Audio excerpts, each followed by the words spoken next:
Hey everyone, welcome to OLA Virtual Conference. You are currently watching our session, EdTech Tools to Try in 2020. My name is Amanda Kordelsky, and I am currently the Director of Libraries and Instructional Technology for Norman Public Schools. Before July 1st, I was a school librarian at Norman North High School.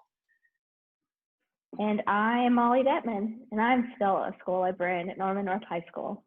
Yeah, let's talk about some cool stuff, Amanda.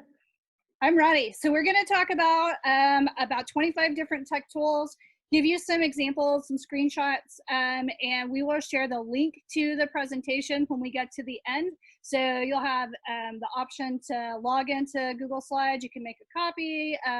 You can follow all of the links that are actually live in the slides, since this is a pre-recorded session. And we will also have our Twitter handles at the end. So if you have any questions that you want to ask us, just hit us up on Twitter. We're both really active and happy to answer any questions you might Yeah. have. Okay, so first up, we're going to talk about Wakelet. Wakelet is one of my favorite content curation tools right now. It involves, you can download a Chrome extension, which makes it really easy to bookmark ideas, and you have about 10 different configurations. It is very easy to embed in websites, and then you can also build and share collections. So we're going to give you just a peek at one of the collections that we use at Norman North.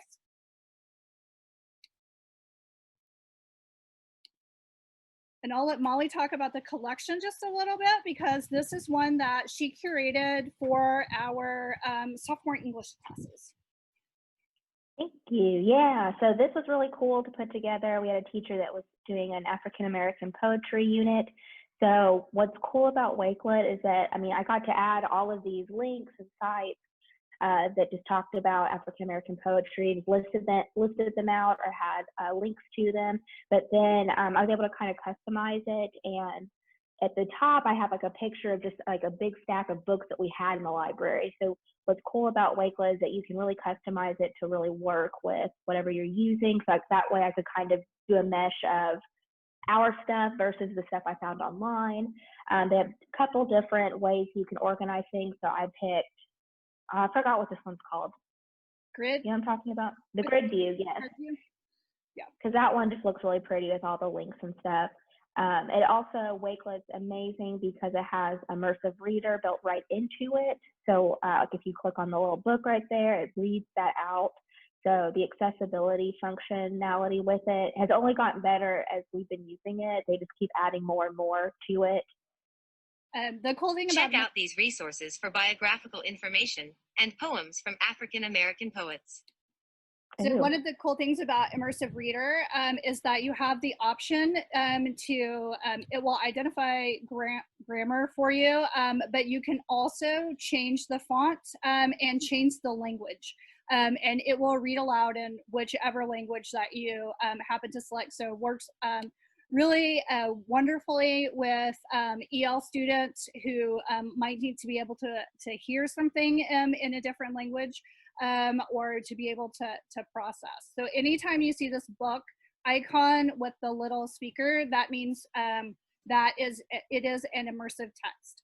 And it automatically integrates into Wakelet. You don't have to turn on any special features. If it's eligible for Immersive Reader, that will automatically show up. So any text that you type in, which is what Molly did here, it will do Immersive Reader, will read websites and do descriptions of pictures. And then they are working on some PDFs that it will read, but it isn't as clear, cohesive if you're using it for PDFs, but it's really great accessibility option. And then also with Wakelet, so you can see up here, I have this little W in my toolbar. So that is the bookmarking tool. So you can easily add things. You can also share. You can share with other teachers. You can also share with your students, and your learners can go in and curate and collaborate themselves. And just the first week, what day? I don't even know what day it is anymore. Sometime in the middle of June, Wakelet pushed out a feature where you have real-time collaboration. And so everyone can collaborate at the same time, and it will give you real-time edits, very much like any of the G Suite tools that we use. So that is really nice, so that you're not constantly having to refresh and see everything in Wakelet. And it's really, I mean, any librarian could use this. I mean, obviously we've used it a lot with classes to curate resources for them, but I mean, we use it professionally. Like, we have our own personal collections of like cool sites and articles and things we find that then are nicely, neatly organized within the interface. So. And it integrates with a lot of other tools as well. So if you are a Flipgrid user, you can integrate the Flipgrid right into the Wakelet. So you can even have your learners record a response back to some of the things that you have in the Wakelet, and their response will show up. And if you keep your Wakelet private, where only people with a link can see, your student information is closed, and the public can't access it. Wakelet. So this is a new tool that I have used in a couple of AASL meetings that I really liked. It is an interactive whiteboard, and unlike several of the other interactive whiteboards that I have played with online, this one is free. The collaboration tool is really interesting. It gives you all of the general features that you can use with a whiteboard. The free tool, though, this is the catch. So your whiteboard is only live for a certain amount of hours. You can make the time shorter. I think generally it defaults to 24 hours. And then after your class is finished writing on it, you have the option to download your whiteboard. And so it will basically take a screenshot where all of the links work. So you can save a record of your information, but then it wipes the whiteboard clean, and you can start over again. So with distance learning, this was a really nice tool that was free if you didn't have access to a different type of a whiteboard. I know that Google Jamboard is available in G Suite for Education now. So Jamboard has a few more features than AWE does, but AWE is free and you don't have to register. There's no single sign-on. You just click it, you can put your name and start typing, and everyone can see. So there's no registration requirement to participate in the AWE board. Oh, no, I'm just kidding. Now Comment. So Now Comment's another great resource to use, especially with distance learning, or just to create just a really rich discussion board that you can single sign in with Google or Microsoft, and you can create just these discussion board platforms for your students. So what's really cool is you can integrate videos, you can integrate like PDFs or passages of readings, and then students you add your students to it, and then they have to go in and comment and read it and watch the things. And it has a really great like back analytical side to it, to where like we all remember those times in school where we had to like do 2 discussion posts and one comment. Well, it does that all for you. So you could, I mean, of course you want to read everybody's comments, but you can also clearly see like, oh, Amanda did 2 comments, great. And I can easily read them without having to like go through like all of the document, the comments. So it's easy to use. Definitely if your like school district isn't paying for a fancy learning management software, Now Comment's really easy to use to still get that discussion and online stuff going on. Now Comment.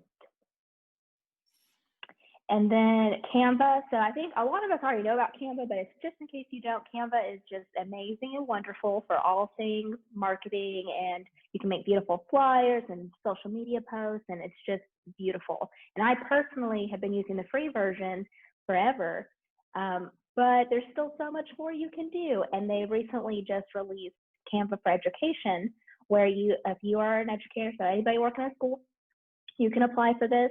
The application's a little intimidating, but personally, I think both of us have gotten approved, so it's proof that it can happen, but they will ask for like it's either your teaching certificate or your ID or something, and then you have to like fill out like how you use it in your classroom or your library and give it links to where then they can verify that you do work at that school. So it's a little intimidating, but personally, it took about a week before I was approved, and I've way more access now, way more photos I have access to, way more functionality within Canva. Like all the cool stuff that had like the little like crown on it or pro, I have access to it now, and it's amazing.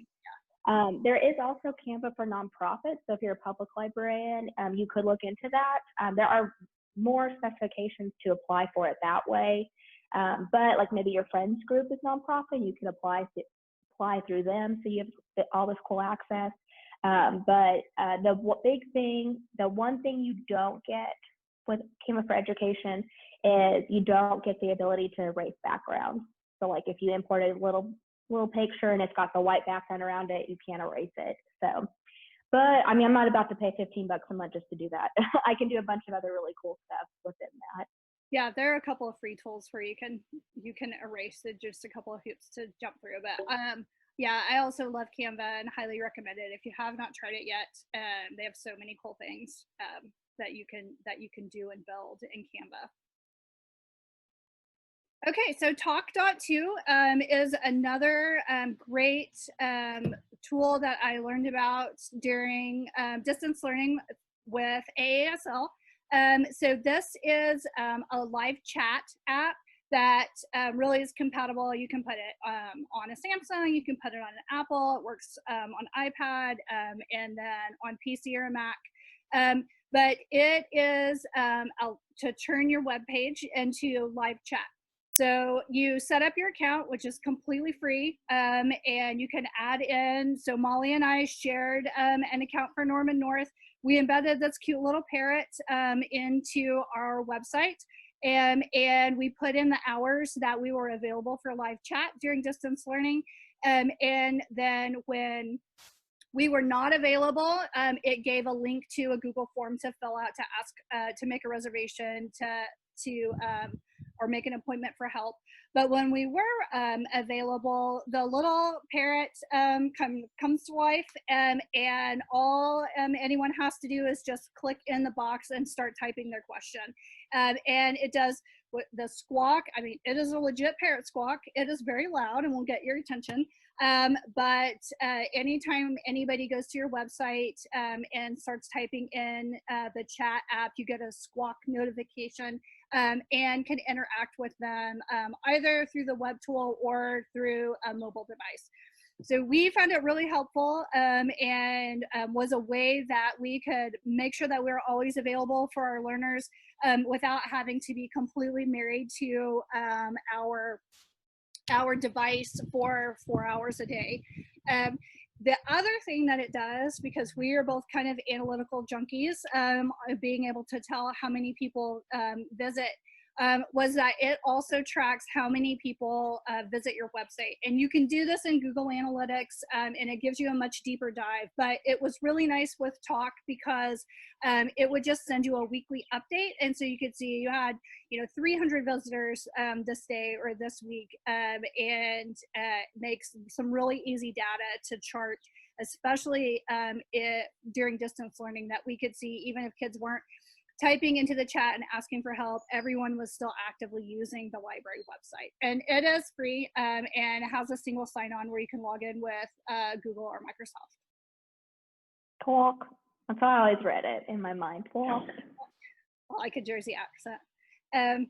So StoryCorps Connect, most people have heard about StoryCorps, but StoryCorps Connect is something that launched in March and allows you to do StoryCorps interviews and archive with just really any device that you have. So it is really cool. You upload a still picture of whoever you or your learners are interviewing and the audio recording, and it goes to the American Folklife Center, which is on the Library of Congress website. So your kids can, become, an actual historian and researcher where you can interview anybody. The StoryCorps website, I'm just going to show you really quickly. It has all different kinds of, it's completely free, but you don't have to have any special software to be able to participate in StoryCorps Connect. So you don't have to have a podcasting setup or anything like that. You just click this button and it will easily walk you through how to record your story. When you are starting, it has this great questions list to get you started and to make sure that you're recording the interview correctly. And then it has these great conversation tips to make sure that you are actually having a conversation with the person that you're interviewing. And then my favorite thing that I can't wait to use is this StoryCorps Connect Toolkit, which really walks all educators and learners through how to set up StoryCorps Connect and use it in your library or classroom.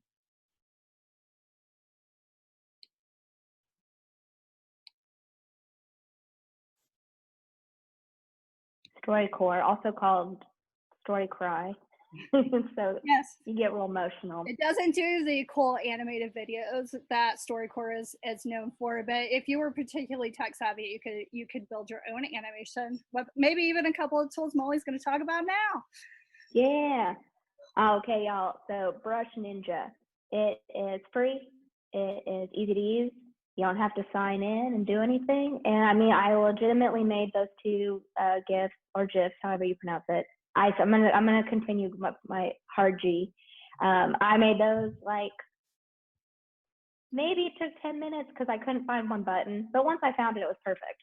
So it's just really simple to use.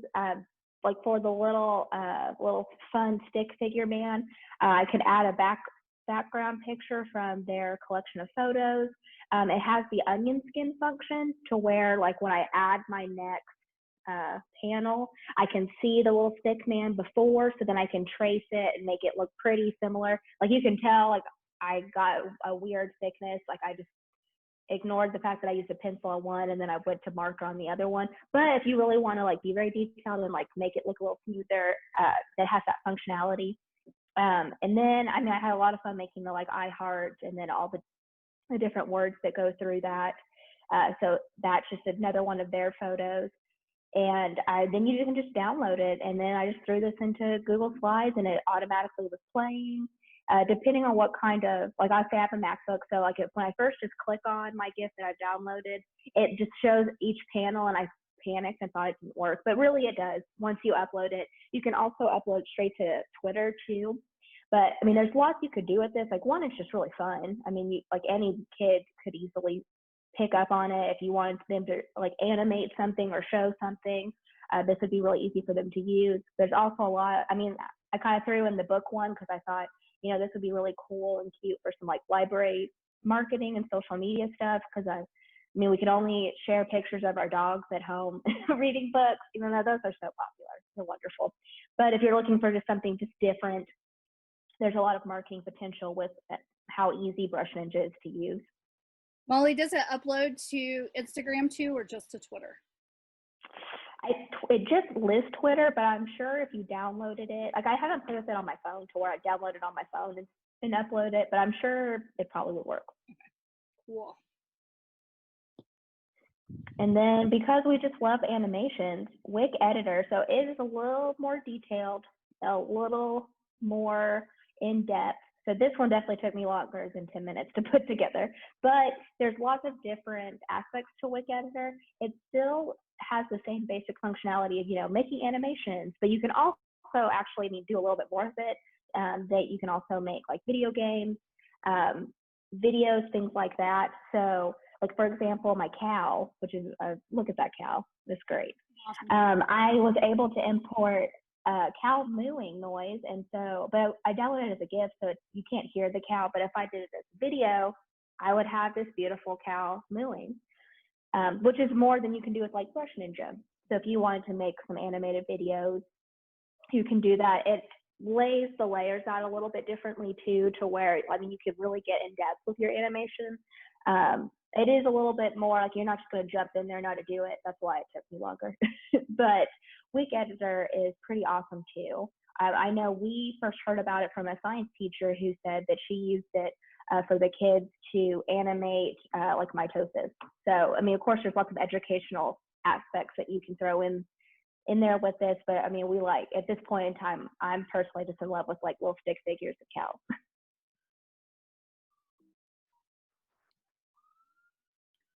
Okay, so Linowit is a sticky note, a free sticky note service. Most people use Padlet, but in the last year, Padlet has moved most of its stuff behind a paywall, and you can only have 3 Padlets for free now.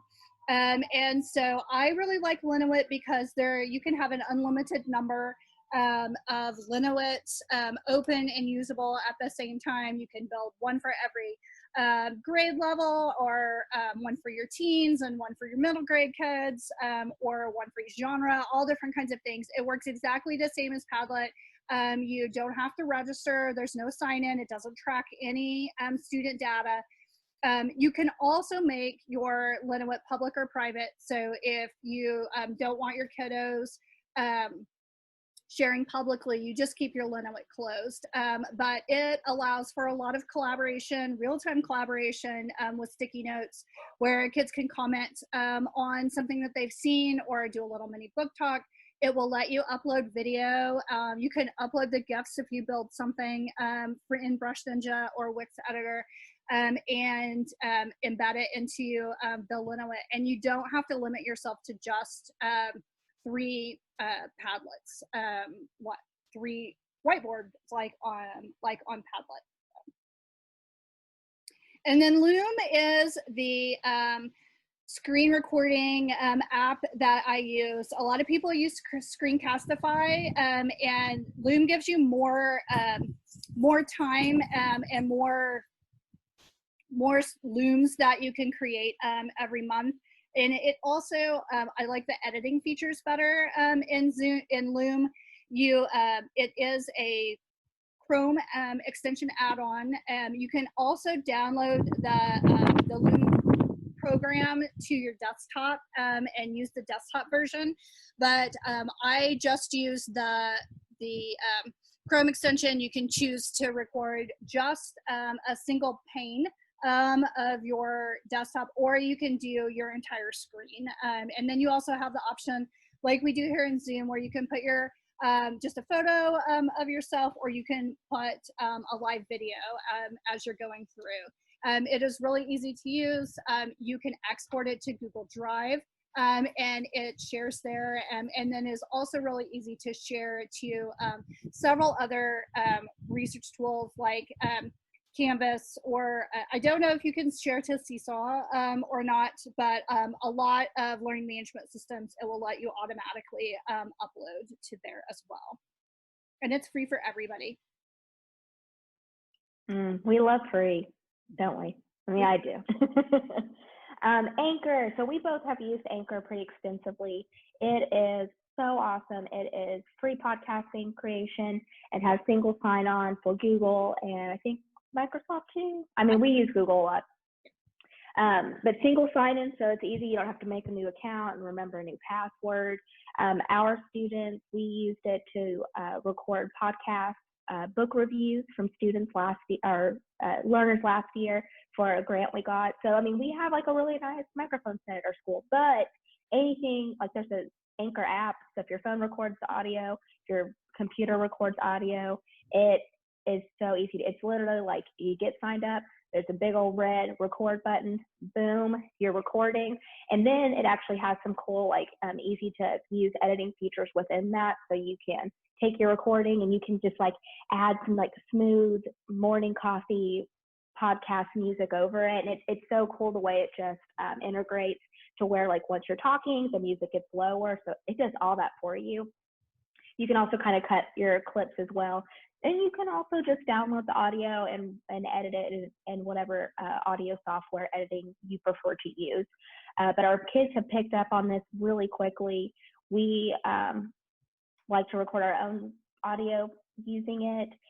The one kicker though, that is one feature I wish they would change, is that so when you have an account and you set up a podcast, you can set up like seasons and episodes, season 1, episode 2, season 2, but it's not like but it's all within that podcast. So I can't have like a book podcast and then my season 1, 2, 3, and then have a personal me talking about ed tech podcast and separate stuff. Like I would have to make my podcast be like Molly and then have my seasons maybe organized that way.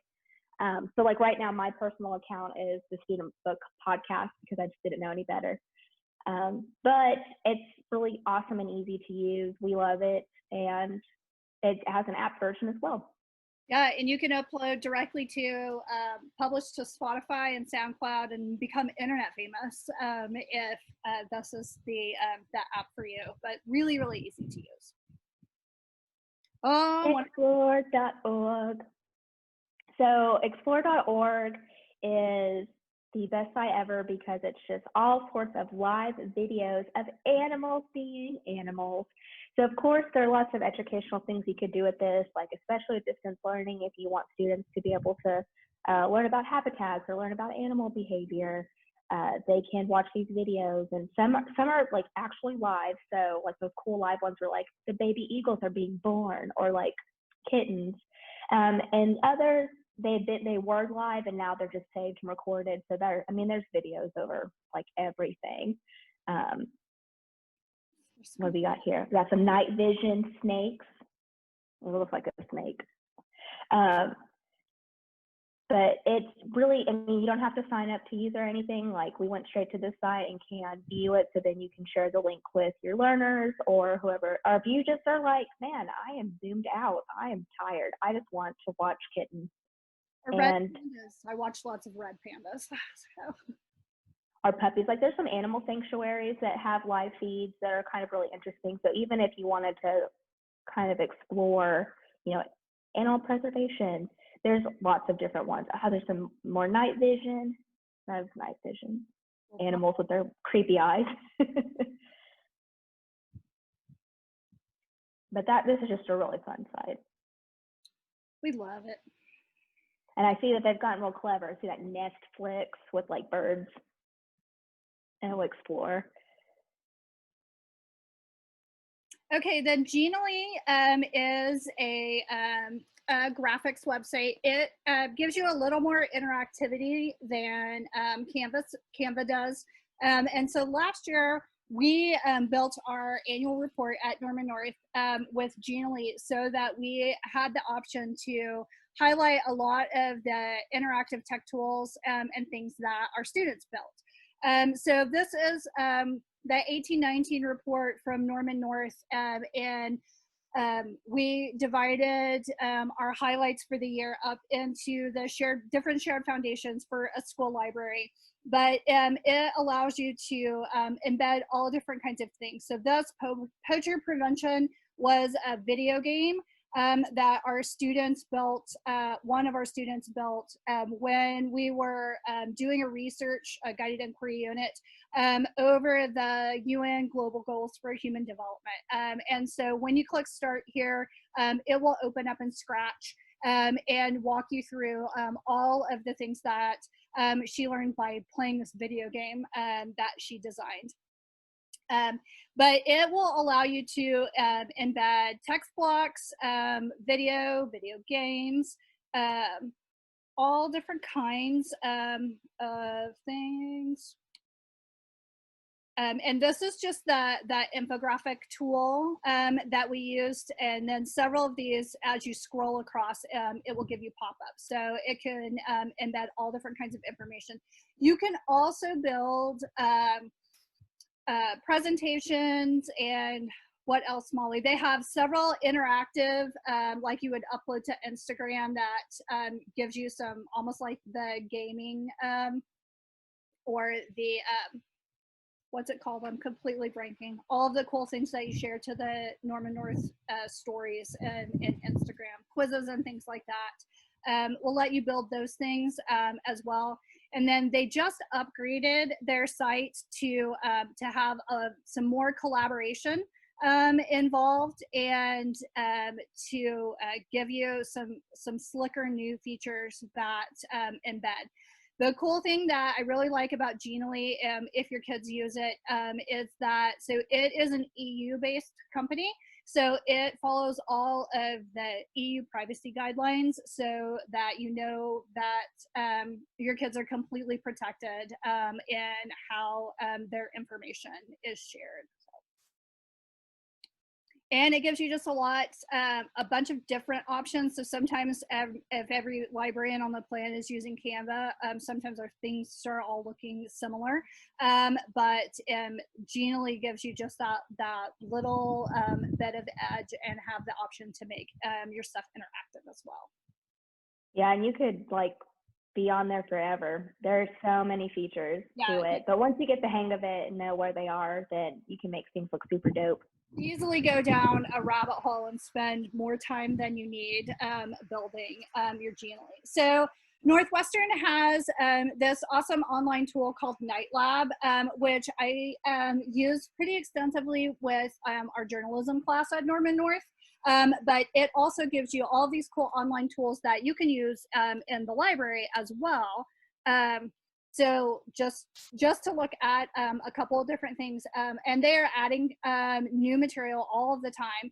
But this Juxtapose app, it lets anybody very easily upload 2 pictures of the same thing to show before and afters. You can turn your scene into virtual reality.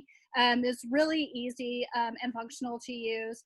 It will allow you to embed some sound and do they're calling it a sound site. So you can highlight a piece of text, especially if you have kids who you know that they're going to stumble over these are new words that they're coming up with, or you want to introduce some analysis or pose a question. You highlight a piece of text and hit record, and when the kids click on that particular sentence and what they're reading, it will play the audio for them.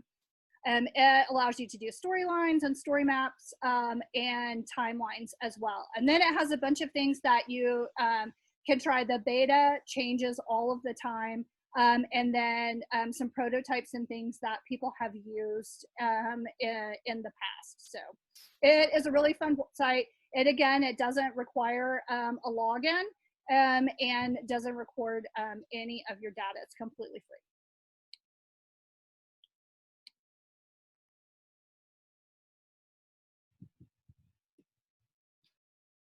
Oh, and then Sora stayed out.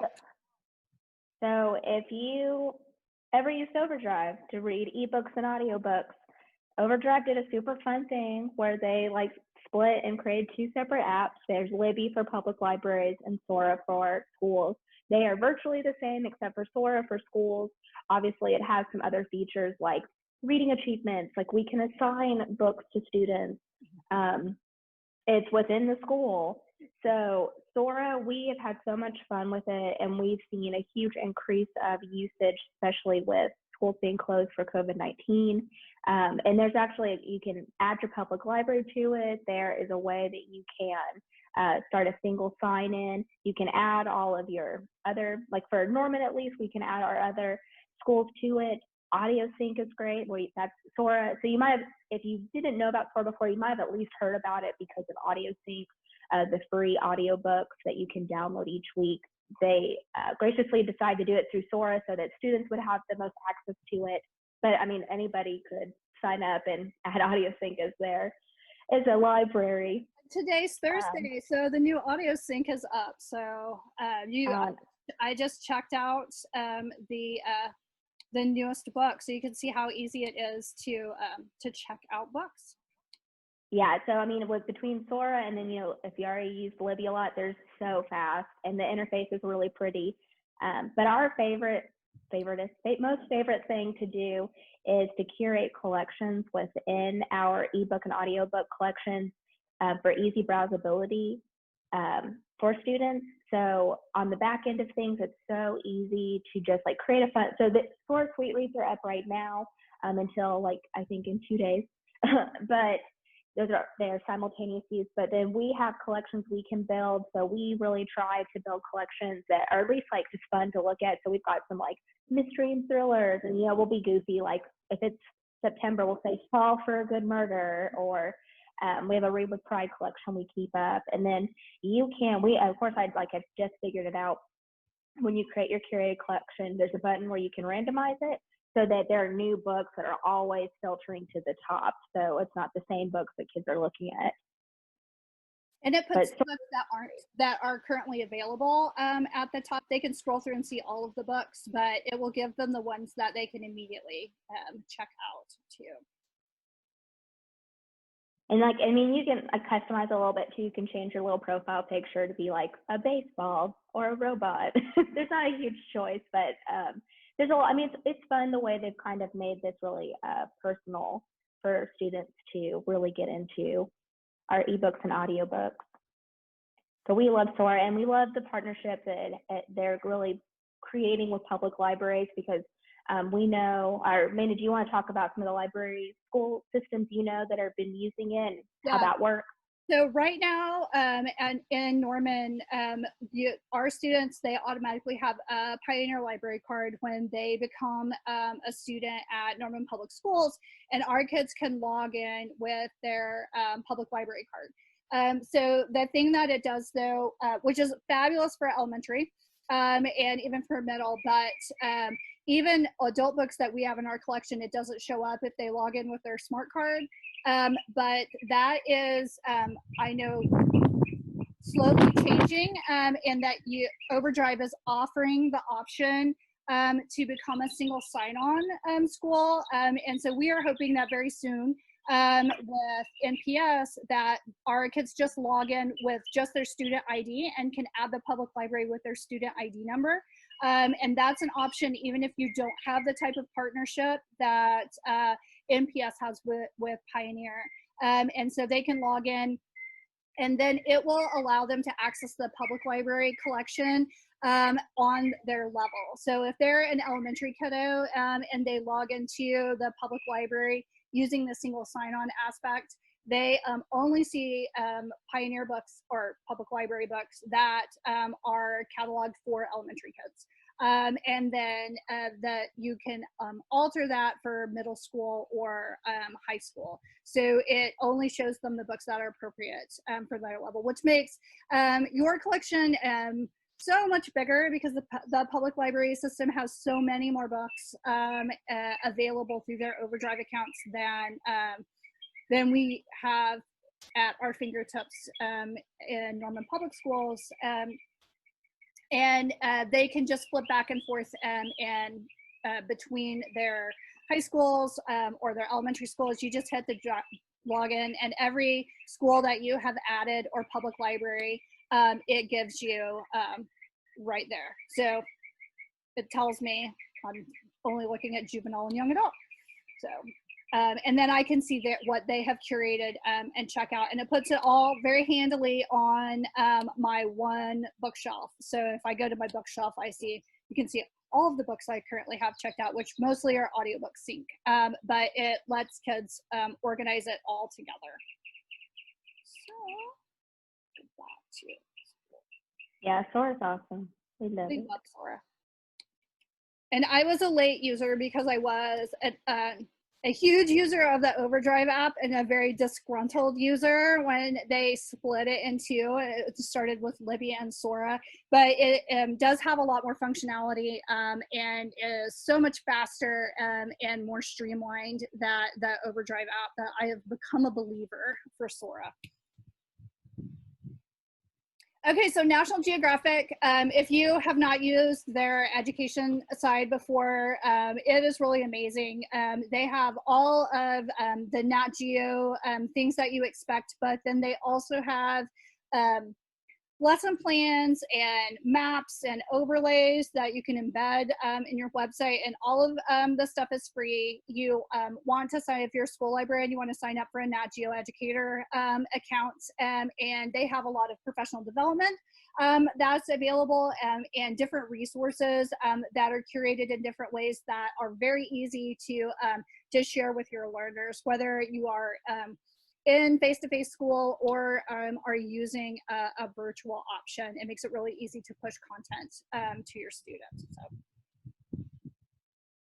And then Smithsonian, so the Smithsonian Museum collection, it encompasses almost 30 different museums, And they have a lot of really specific websites for each museum, but then they also have these great things called History Explorer and Learning Labs, which are websites on their own where you can curate resources and even build your own lessons using digitized Smithsonian resources. So you have to create a Smithsonian account. You can create a classroom account and your students can be underneath you and they don't gather data, and you can see as your kids work through modules that you build. They have an incredible distance learning resources page. And back to how much Molly and I love to watch animal cams. So the National Zoo is one of the distance learning resources, and it has like a scavenger hunt built into National Zoo, and then links out to all different kinds of science and ecology and all of the different Smithsonian labs that are connected to each resource. But yeah, you just log in with your account and then you can build your own collection and share it with your library users. And then you can build in assignments and they can look at your collection. They can, if they are 13 and above, they can create an account and curate their own resources to share back to you. The functionality looks a little different. If they are younger than 13, they can't curate their own resources, but they can make suggestions and you can curate the resources, you know, for them if they are building their own and use the classroom function. So this is another site where you can completely go down a rabbit hole. You can build public collections that other librarians can pull in and use. You can pull in somebody else's and then add your own stuff and customize it. And the one of the best things about the Smithsonian is that they have created a massive playlist of really short videos showing you step by step how to do really anything that you might want to do on one of the Smithsonian sites. And you can watch them all on their YouTube channel. They are all embedded in the different sites that they have, or you can sign up for their drop-in office hours. So they do office hours and they generally have a theme where they're highlighting and you can ask live questions. They do YouTube Live where you can interact with the librarians and the curators.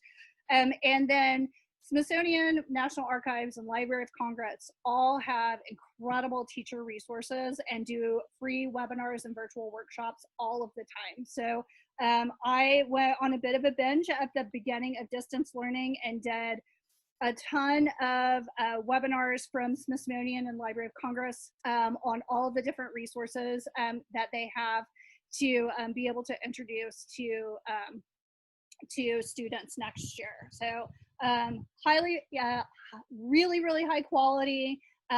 Their Ask a Librarian or Ask a Curator resource. You can ask really specific things that you're looking for, and they will email you back really pretty quickly and give you, you can also set up one-on-one help, and they will help you build your own resources.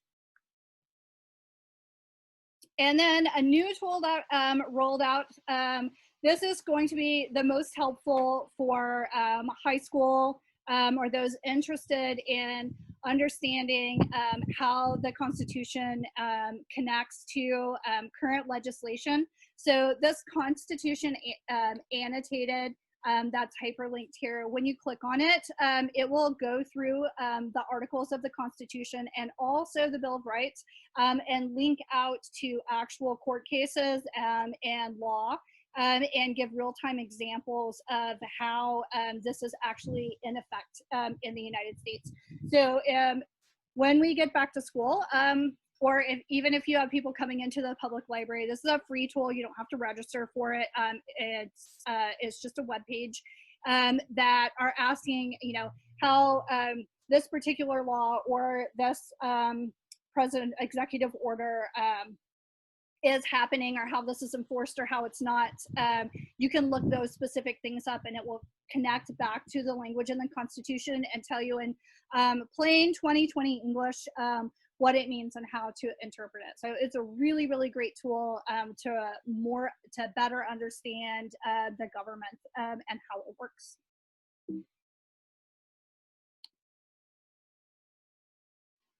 And then the Pulitzer Center is something that can be very, very timely right now. It is a website that features all different crisis reporting that you can see that former Pulitzer winners or scholars have written.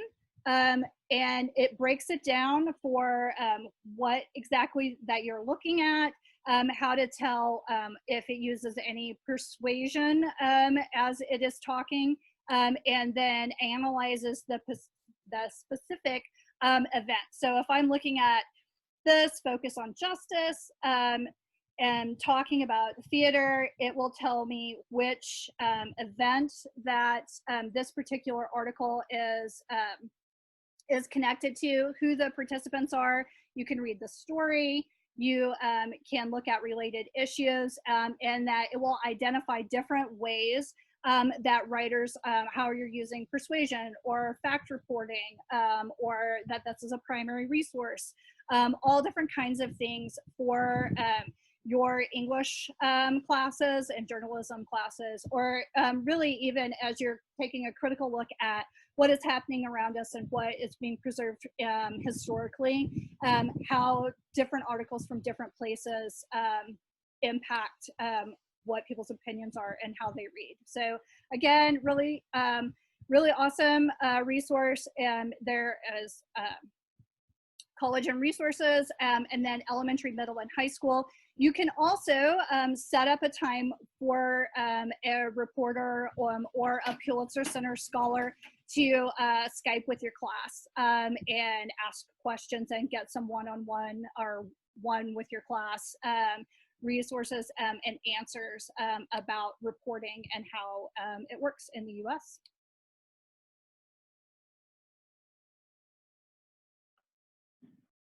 All right, Storyline Online. So I know everyone, every single person in this state of Oklahoma that is a librarian in some way has recorded some sort of virtual read aloud. And you all did amazing and wonderful, and I enjoyed watching so many of them.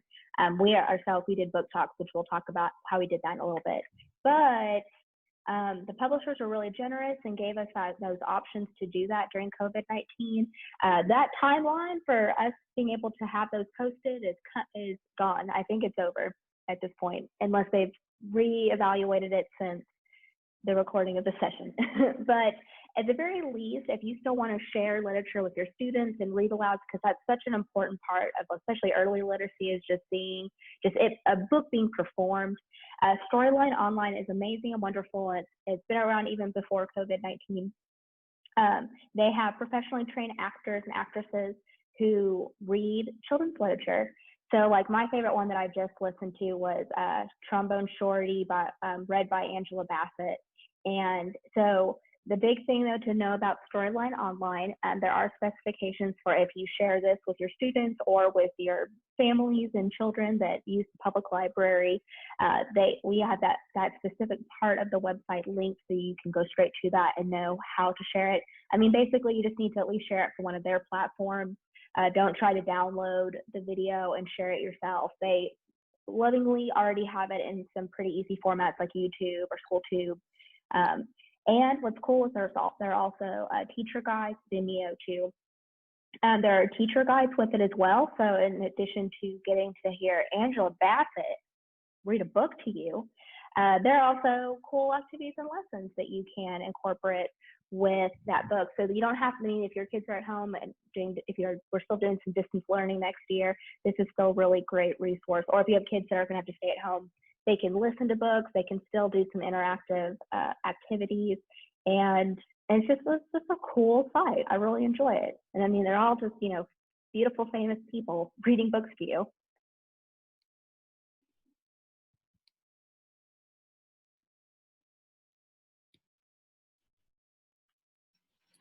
Okay, so Teaching Tolerance is an incredible website. They also put out a quarterly magazine that you can sign up to have sent to you for free. But Teaching Tolerance is part of SBLC and we'll send you also really cool packets and kits to be able to use in your library, and focuses on all different kinds of social justice issues, and gives you the language in different ways to approach that with your learners, with your teachers, with people in your public library, and really kind of help equip you with the proper terminology and discussions that you might need.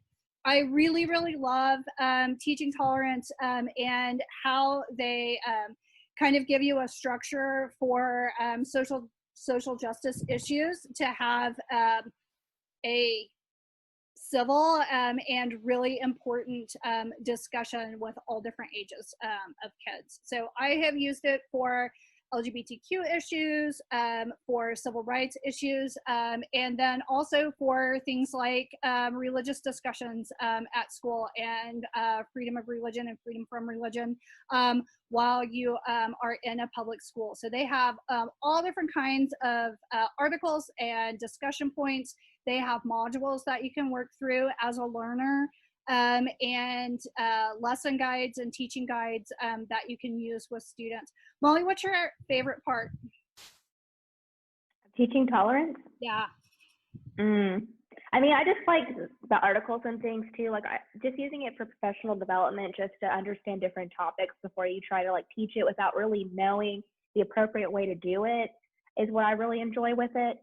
We also, I mean, we got like a really cute Toni Morrison poster from them. So they also just have like cool stuff to, I mean, not only teach tolerance within our lessons in our libraries, but to actually put things on our walls that also show how much we're committed to that. So it's just an all-around pretty awesome source. And all of the posters that they put in their printed magazine that they send out, you can also download as high-quality JPEGs and print them yourself. So we have a poster printer, so we printed we had the little version of the Toni Morrison poster, and then printed a really pretty one that was larger on our poster printer. So. And they're all free to use and share. So you can download them and use them to decorate your library. Remember, I was like, we did book talks. This is how we did it. Flipgrid. So man, Flipgrid. Amanda, talk just a little bit about like your experiences with Flipgrid, and then we'll just like talk about our book talks. So I've used Flipgrid with classrooms to be able to have them upload their projects and give feedback to each other. And so when we used it that way, we set up a classroom, invited the classroom teacher to be a co-pilot with us. And then it's really super easy to share to your learning management system, and is enclosed within your domain. So with our classrooms, only NPS users who have the code or the Google sign-in can get into the classroom, so they can show their faces and say their names and share everything. But then during distance learning, we needed a better way to make our book talks more accessible for everybody to be able to see. So we created a public Flipgrid. We made one of our library Flipgrids public, so that when we uploaded all of our book talks that we did it all via Flipgrid, and a kid didn't have to log in to see it. We did set the safety features to where if we had a place where kids could upload their own book talks, they weren't really so enthusiastic about doing that, but anytime that a book talk was uploaded, it kind of went into this holding bin, and we had to go in and watch it and approve it before it showed up on the site. So that was one way that we made our Flipgrid public, where we were able to then filter out. We didn't get any questionable material back to us, but because we were sharing it and it was public, people could respond to it, and that way we had it on hold so it didn't pop up for any kids to see. And they just keep adding more features to it. So what's really awesome about it is that like we were able to I mean, you can add like goofy emojis and stickers, and you could actually put the little book, a picture of your book, and put it like right here while you're talking. So it's not just your boring face. So that was really great. Because of course, when we're talking about the books, it really helps to have that cover just right there. Since normally we just have the book in front of us. So there's just lots of functionality within Flipgrid that makes it just easy to use. And we had a lot of people look at it. Yeah, and so we organized our Flipgrid book talks in the same collections that Molly talked about in our Sora app, so that a kid who was in Sora, they could hop over to Flipgrid or vice versa, and know which genre of book they were looking for. And then we linked the direct link to check out that specific ebook in the Flipgrid. So if a kid was really, really enthusiastic about Epic Crush of Jeannie Lo or The Kingdom of Back, they could just click the link and it took them straight to Sora to check the book out. So a lot of the things that we've talked about, they all interlink, and you can do a lot of app smashing. Flipgrid and Wakelet have a ton of integration that you can use together. You do have to have either a Google or a Microsoft account to be able to build and use Flipgrid, but it's completely free. That's how I got off Flipgrid. Accessibility. So we've mentioned several accessibility features within some of the sites and apps that we've talked about, but of course it's really important that that's just something that's always at the forefront of any EdTech tool that you're using, and in just general, every like Microsoft and Apple computers have accessibility functions within them. We've used a lot of the functions, especially where you can have it where like you highlight text and it can read to you. That's really helpful. Microsoft has come out with a couple different cool apps recently, like Microsoft Lens, where with the app, like you could put, say, people, and if you had your app, I could scan Amanda's face and it would say woman, and then it'll guess your age, which that's just kind of a fun party trick, but that's really helpful so that for someone with like limited sight, they can still see and interact with that accessibility app. So that's really cool. Website accessibility has gotten so much better than even just a couple of years ago. Even within this Google Slides, when there's an accessibility option to where then you can, it's accessible for screen readers. So if anyone's using a screen reader and they look at our PowerPoint, then it can read it to them. And then we just played with this. When you are presenting, you can actually also add closed captioning. Okay. Oh, it just said okay. So closed captioning is always a little funky. If you didn't know, YouTube and Vimeo, when you're watching videos there, they have a closed caption button that you can click. Of course, the closed captioning isn't always perfect, but like if you're using YouTube, you can edit your closed captioning, like it auto-populates it, but you can go back in and edit that so that it's actually reflective of what you are saying. So all of that's really helpful, especially, if we're doing distance learning and you're doing videos and things, you want to make sure that your kids can actually read or see or hear it, however their accessibility needs are. So that means just some cool stuff out there. That closed captioning on Google Slides was pretty dope. We just played with it literally like during a commercial break. It's doing a pretty good job. So yeah, I'll leave it on. And then, so speaking of also just kind of accessibility, but also in different languages, Unite for Literacy is free, easy to use, and it's ebooks, picture ebooks. So what I really like about it is click on baby animals, because we love animals. That one's fun. Unite for Literacy has all sorts of languages built within a lot of their ebooks. So like Spanish is the biggest one. So pretty much every book is going to have Spanish or English narration options. But I've seen some books where they have all sorts of languages. So what's really cool, I don't know why it's not loading. There we go. So it'll be in English. So this book about baby animals will be in English, but then I can pick Tagalog, I can pick German, and it will narrate it with that language. There we go. So if you see, like I can click on Español and it'll say bebés por Leona Locke. Los animales bebés por Leona Locke. Yeah, it said baby animals in Spanish. And they're also really, like, we actually use this with some of our special ed classes because they wanted really pretty pictures, but, you know, accessible text. And we also have students that speak different languages, and it's nice to kind of get it in English and in their language. So, I mean, we've used this with our high schoolers, but obviously, you know, it works really well with little kids and just more books and more free options for them to practice their literacy skills. And, you know, free baby animals. We love those. But I mean, there's some pretty informative ones. I think there's one on COVID. So yeah. I think there are a couple on COVID now. And of course, it's written for kids.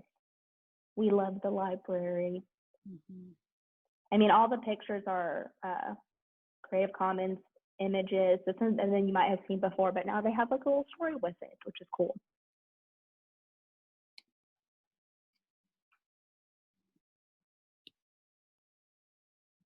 Okay, so Write the World is a amazing writing community that you can sign up for. They share writing prompts every day.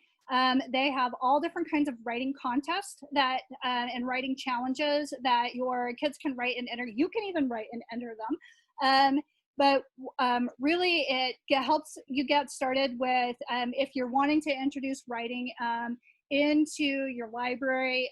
You can go through and scroll all of the different kinds of writing prompts that they have. And they vary from fiction and nonfiction and different kinds of investigative journalism. And then you'll have a fantasy writing prompt one day, or a writing prompt where kids are reflecting on experiences in their own life. And then if you are involved in National Novel Writing Month, better known as NaNoWriMo, it will really kind of help build your capacity for writing, so that on November 1st, when NaNoWriMo launches, you are ready to complete the challenge and can use the writing skills that you developed with Write the World to write your novel every November. So it is really fun. We have recommended it a lot to our creative writing and English teachers, especially when they are wanting to have their kids do more writing. In Norman, we do a lot of inquiry-based research that requires kids to write really in every content area. So you can go in and find some prompts that are centered to science, and you can write your own, but it will also kind of get you started with different subject areas in writing. And then you can share it globally if you have writers that really want to share their work. And then we love writing, and we love Jason Reynolds, and he put both together for us in this beautiful, wonderful series called Write, Write, Write. So Jason Reynolds, he's the current national ambassador for young people's literature, and normally he would be going all around the country visiting all sorts of students in schools and libraries to share his wisdom. But with COVID, he started doing this virtual series, kind of doing that. Every Tuesday and Thursday, he does a short video, so the videos are no longer than like 2-3 minutes, and he gives a writing prompt for students. So it's really student-led writing. He has his kind of own commentary that he throws in there. It's always just so enjoyable just to like hear him talk and watch him. But Jason Reynolds for 4 minutes every week. Oh yes. But his prompts are just so cute and quirky. Like there was one where it was like, imagine yourself as a plant, which sounds like kind of goofy, but he like makes it really fun. And I'm sure, especially they're out there prompts to where you probably wouldn't think of that to try to get your kids to really write, but he kind of gives an example and they can go from there. So, I mean, it's all on the Library of Congress website. We have it linked there. There's 2 new, but all of them are on there. So even though there's new ones, I mean, I'm not 100% sure how long he's doing this program, but they'll all be on the website. So forever. forever. But the old ones are still there. So like he's on like episode 16 now. So all 16 videos are linked there with the prompts. So you can always go back to that and kind of add just a little bit, because it's always just, you know, our kids just kind of get tired sometimes of just hearing us talk. So it's really nice when you can give them a different perspective. And of course, our kids love his books anyway. So it's really cool to then be like, you know, he wrote those. You can write too. So we love this one. So we wanted to throw it in there. And then WebJets is another curation tool that we really like. We like to try all different kinds of curation tools. We need a big toolbox so that we can make them fit for our learners. And WebJets is something that is also free. It is still in beta, but it's been in beta for quite a while because we've been using it for a couple years now, right? So there is a couple of things that I like about WebJets is you don't have to pick any specific content, like what type of content it is. You just cut and paste, whether it's a PDF, you could just drag and drop it in. You can add Google Docs, you can add websites, and then you can also add your own text. And so this is one that we used for journalism inquiry unit. And so we have kind of built everything out in a sequential order so kids know everybody's doing this top row, and then you're picking different things based on, I think it's the type of journalism, isn't it, Molly? Mm-hmm.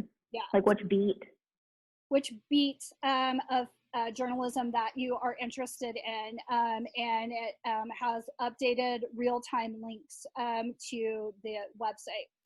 And then this one, we just wanted to show you how you have all different options on how to build your WebJet. So this one we did with in English language arts sophomores, right? We did sophomores. Yep. So we did an inquiry project over the UN Global Goals for Human Development, which we have already talked to in a couple of other areas. And so each of these little cluster of tiles is built around a global goal. So when we zoom in, you can see it's a little slow right now. So global goal 7 is affordable and clean energy. So this is the icon that the UN uses, and when you click on it, it will link out to that global goal and talk about all of the things that are connected to it. And then we curated resources that kids could read or watch to learn about that particular global goal. So they didn't have to do every single one, but we made sure that we had a lot of variety. And so they could look at all of the different global goals in different ways and get an understanding of, so there are a couple videos and websites, PDFs, some YouTube videos. It's just a very interactive site. That's my favorite part about it. And it is really easy to share. You just quickly grab the share link, and then you can add collaborators as well. So usually one or the both of us, so I create the link and then send the link to Molly, and she will add, and then we both have the same functionality. So you can have multiple librarians, even across schools or districts or public libraries, building and adding resources to a single WebJet.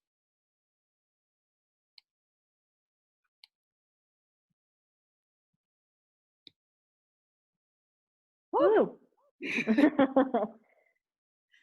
So here are our Twitter handles. I am at A Kordalski with 2 I's, and Molly is at Molly Det. And then you can also go back through and use the tiny URL to go through the presentation on your own, and all of the hyperlinks will work when you pull up the tiny URL. And don't forget to fill out a session evaluation, however that will be shared, to tell us how we did with this. And then hit us up. Yeah. Thanks for watching.